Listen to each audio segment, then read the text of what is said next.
bingwa ndio alopewa dhamana ya kuuza pikipiki kali zenye ubora. Bingwa ndio alopewa dhamana ya kuuza pikipiki bora zenye ubora. Kama unavyoona hizi hapa hizi pikipiki nzuri sana, kama unavyoona Hilo Hunter, hii ni mwaka wa mbele, new model. Hilo Hunter CC 150 inapatikana kwa bingwa pekee. Huwezi kupata pengine kokote zaidi ya bingwa. Hilo Hunter new model namba EG kwa $1,200,000 na shilingi 50,000. $1,000,000 yako $200,000 na shilingi 50,000. Hii ni private number. Nikisema private number, ilikuwa inatumika na maafisa kama sisi tunaoenda kazini na kurudi. Haikuwa inatumika kwa ajili ya bodaboda. Tuna mashine kali kama unavyoona hii hapa hii. Hii hapa hii mashine kali kama unavyoona hii hapa hii CC 100.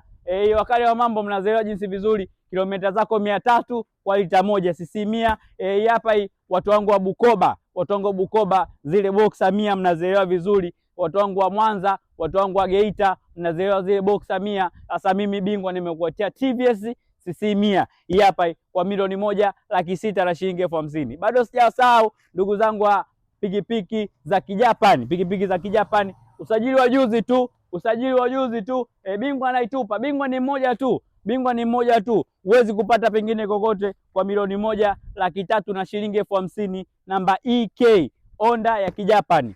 Bingwa ni mmoja tu ambaye alopewa dhamana ya kuuza pikipiki kali, pikipiki bora, pikipiki zilizonyoka, kipengele uje nacho wewe. Karibuni sana wateja. Swala la mikoani tuacheni sisi mabingwa kushaini, mabingwa misimu yote, mabingwa tulioshindikana. Karibuni sana wateja. Mikoani tunatuma kwa uaminifu mkubwa sana.